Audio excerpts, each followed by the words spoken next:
The Big Breakfast with Shortte and Wes on Racing Radio. Now 22 minutes to 8 here on the Big Breakfast on Racing Radio. David, Shortte and Wes Cameron with you. We're joined in the Racing Radio studios by CEO here at Racing and Wagering WA, Mr. Richard Burt. Good morning, Richard. Good morning, guys. How are you? Yeah, going well, Richard. Headlines on today's West Australian race-fixing bombshell. Headlines that we don't like to read. No, I'm disappointed to see that racing gets this sort of image on the front page of the West.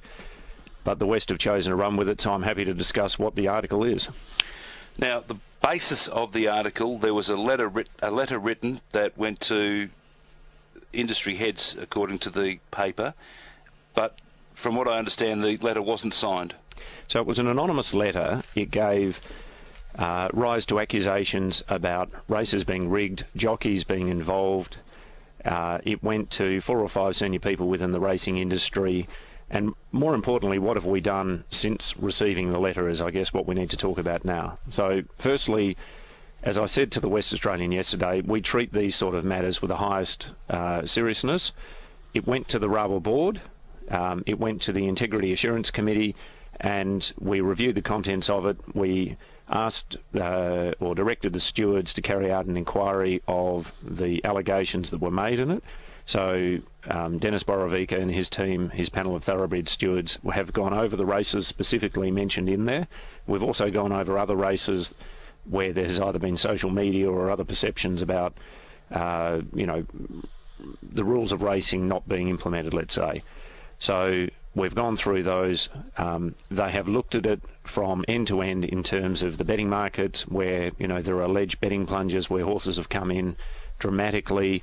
And as we know, because we're in the industry and we understand how the wagering markets work, where people either in West Australia or these betting syndicates that are operating in WA, and there's no myth to it, they are operating in WA and they're very accurate and they're targeting not only player fixed odds, but they're targeting local bookmakers, because where markets are either seen as inaccurate or where they're offering value to these eastern states people or even local people, they are targeting that and they're betting large amounts.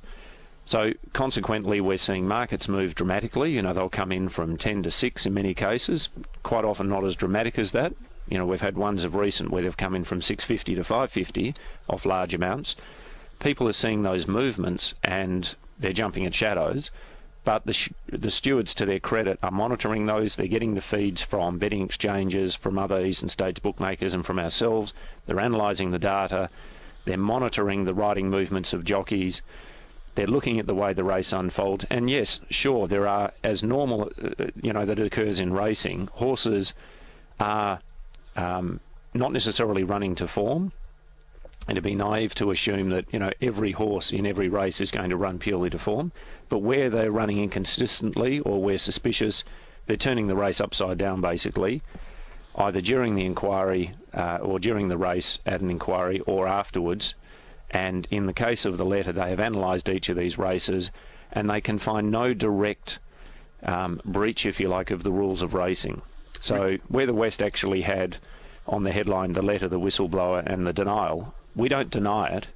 We're investigating and it's part of an ongoing investigation, and we will maintain the highest level of vigilance over integrity in WA.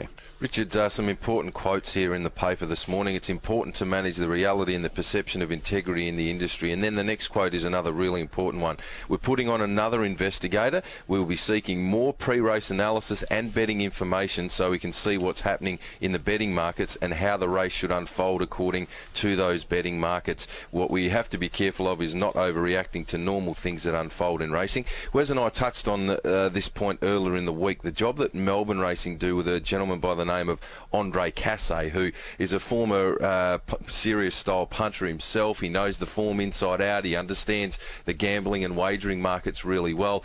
Having access to that sort of person that can work through roughly how a speed map on paper should work in a race, being able to smell out if something doesn't look right from a betting perspective is really important information for a lot of stewards to have, because the reality is a lot of the stewards don't come from a betting style background. Correct. So we have a dedicated person, as you know, at the moment who is our betting analyst. He has feeds coming from all of these sources, both east and in WA. We can always do with more, and to the credit of the stewards, in recent weeks they have taken on and sourced more information. not only are we doing the pre-race analysis as to the theory of how a race should unfold, particularly in light of, betting market movements leading up to the start of a race, but we're also doing more investigating. So things that they may treat, let's say, as normal events that unfold during a race, they're actually not allowing that, and they're going further. So even the smallest things that are noticed now, either during the race or after the race with the benefit of replays, they're pouring over. We've put more people on in the stewarding area per race meeting, and we're also, as you say, appointing another investigator. So it's another set of eyes that will be able to do things on race day and outside of race day. It's a delicate situation, obviously, at the moment, and I've got to put it to you this way. Could it be that these horses that are winning, that are well supported, are just working well on the track, and word gets out that they are going well?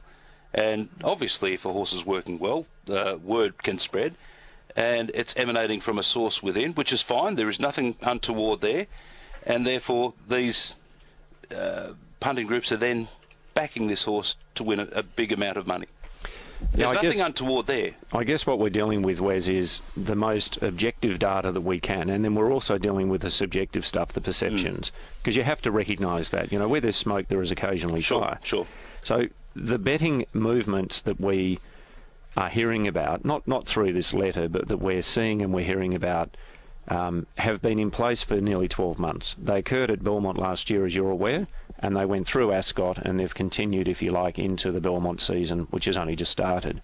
So these people have come into WA, particularly out of the east, because they can't get their bets on over east. They're being managed by the operators on the east coast, and they're attempting to get their wagers on in West Australia. Now, I can tell you first-hand knowledge, because we're a wagering business as well, that many of the races they back, they lose, and they have lost very heavily.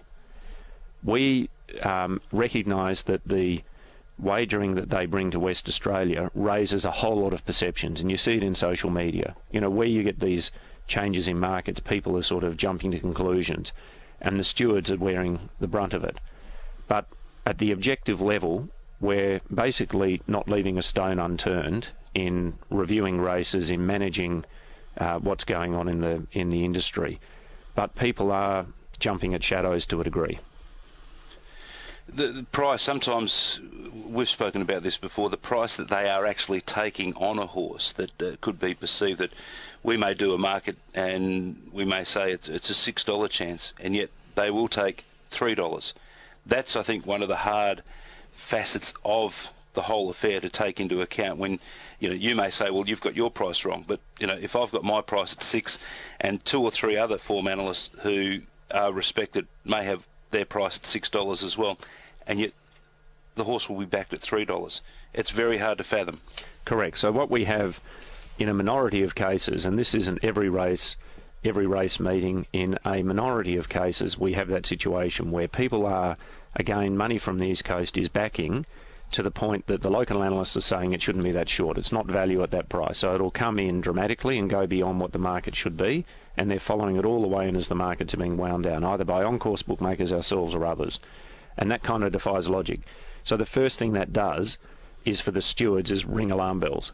So they're all over it in terms of, okay, something's going on here, and they monitor it, and they watch the race. But with the benefit of video, and the video, as you'll appreciate, particularly at Belmont and Ascot, is exceptionally good. With the headshots and the coverage that we have, you can see literally out of the barriers all the way through to the finish line and beyond what's going on. I mean, recently that Northern race, where there's a whole lot of social media about, what happened during that particular race, and there was allegations there was a battery involved, that ran strong for a couple of days. It did. And then when you look at the headshot, it was actually the reins. And social media has actually corrected itself by running up, saying these allegations, and then running down, going, actually, no, when you look from a different footage or vantage point. So we've got to be careful we're dealing with fact and not fiction. There just seems to be a lot of rumour emanating from different sources of late. That was a prime example, what you've just touched on. Now, that could be very, very damning, not just for racing itself, but for the individual concerned. It can be career-threatening is what it can be. But I think what we've got to do as administrators in this industry is we have got a very good panel of stewards. I mean, people can be very harsh towards the stewards, but I think what we have to respect about them is they're very experienced. Our chief steward has been in the game 20 years. He's worked under two of the better stewards around Australia, and he has been developed over time, and he's a very good calibre person. In the steward's room, he is ruthless. He is hard. He queries everything, and I don't think people necessarily get the benefit of seeing that, but he is a very good operator, and people have a very high respect of him. The stewards can do their job, and they've got the tools to do the job. The thing they can't control easily are perceptions, and at the moment, perceptions are running rife. So in other states where we have had direct allegations, investigations and outcomes, where people either have been betting on their own race as jockeys, or there has been race fixing, it comes to light. It comes out of an investigation. But in West Australia, we have perceptions, we've done the investigations, and we've done it through very credible people and seriously, but there is not objective fact coming out. And the other thing I think we need to recognise, gentlemen, is the allegations have been doing the sort of rounds, if you like, for about 12 months. Do we mean to say that in a jockey group, and the principal riders might make up about 20, would that be fair to say? So out of our 70 riders and the top 20 who are doing the majority of riding at Metropolitan, do we believe that the conspiracy would be held up for 12 months? Now, if that is the case, it's a very organised and very cooperative arrangement, and I'm not sure that could be held for that long. But the thing I would welcome, as I did in the West in saying about this letter, I would welcome anyone coming forward, either anonymously or in person, to either myself or the chair of the Integrity Assurance Committee, and we're happy to investigate allegations, because we have to get to the bottom of what are allegations. Transparency, I think, really is the key for the confidence of punters and basically everyone involved that wants to get involved in racing. They just want transparency, and they want it to be known that it is a fair and equitable playing group. There's a couple of things, I guess, to come out if you listen to the rumour. And the one thing that is a constant is racing patterns, and horses racing outside of their normal pattern to what they normally would. And that's the challenge for the stewards. If a horse that is perceived to be leading all of a sudden isn't up on speed, and a horse that's backed gets a soft lead, that's when question marks often are posed. Correct. By many of the punters. And in a number of these instances, these punters have been clever enough to know when a horse that normally races on speed isn't going to race on speed, and a horse that potentially would have been sitting third or fourth and doing work gets a soft lead. That's from the outside looking in, when the question marks really are asked. Right, so in terms of the people who are actually betting from the East Coast, because we've got access to the people obviously in WA, one particular syndicate or group of individuals who are betting out of the East Coast, the stewards have actually gone and interviewed. We've done it from an investigative point of view, and we've also gone and visited their offices, made the inquiries, and at this stage we're satisfied that they're very good form analysts and there's nothing untoward going on. Can't ask more than that. Richard, the important point here, where is it? The letter warned that if no action was taken, the matter would be referred to the Corruption and Crime Commission. The author claims that all this information has been provided to a lawyer. Do we know who that lawyer is? No, and we don't know who the letter is, but I'm quite comfortable to submit the letter under RWWA's name as a letter received to the Corruption and Crime Commission or the Australian Crime Commission. We'll do that ourselves. I'll take that as a task, and we'll get onto that today. More than happy to do that. Richard, it's a tough time. Anytime you're on the front page of racing, this is where you really earn your money. But I think I tip my hat to you for being on the front foot, answering the questions as they've been put to you there in the paper today, and joining Wes and myself this morning. Well, the most important thing is that if there are allegations going around sort of below the level, if you like, at racetracks, in social media, that they are actually opened up and investigated. So what I would encourage out of today, because my motivation of coming on this morning, apart from the general conversation, is we're talking to a very targeted group of people. This is Racing Radio, going out a lot to trainers and jockeys and others. If there is anyone out there who has information, who wants to come forward, either anonymously or in person, I would welcome that. And either directly to me or to the chairman of the Integrity Assurance Committee, we would welcome that information. But in the meantime, we will do our best through the stewarding panel to make sure that the integrity of WA is maintained. Yeah, it's an interesting point, isn't it, at the moment? We just don't need this in racing. And I think when you talk to most trainers out there, Richard, and you know, I'm on the ground level all the time. The trainers themselves appear to be more than happy with the way that racing's going at the moment, which can only be viewed as a positive. Well, I must admit, I talk to all eligible bodies, if you like, from the trainers, the breeders, the owners, etc. And there is perceptions, but no one is able to put their finger on it. I've spoken to some of the best form analysts. Some have come into the office and actually made appointments with me, and I put on the table to them, what do you believe needs to be done if there are perceptions? And they stop short of being able to say, this is what we need to do. They just go, it's not good that there's perceptions. So stopping short of being able to come up with a specific initiative, what we are doing is we're doing more pre-race analysis. We are engaging the services of others, as you say, Wes, to make sure we see how the races are unfolding. We've got very good people ourselves who are able to do that, and we're going to be engaging the markets of others. We're putting more stewards on in terms of per race meeting, and they are, as I say, not leaving a stone unturned, either during the meeting or after the meeting. And the benefit under the rules of racing is we can go back retrospectively and with the benefit of video look at things, just like swabs, and we can tear them apart to make sure people are compliant. The third thing is, both on race day and outside of race day, we're putting another investigator on. So it'll be another set of arms and legs able to go out there and investigate. You mentioned earlier on, we touched on the form analyst. I think Travis Rendell normally does Correct. that. Are you looking at putting more form analysts on, or is it simply going to be his role? We're going to give him more support in getting more information to him. He's very good at what he does. Yeah, very good. We're just going to make sure that we give him more support. And importantly, the stewards panel are listening to what the form analysis is saying.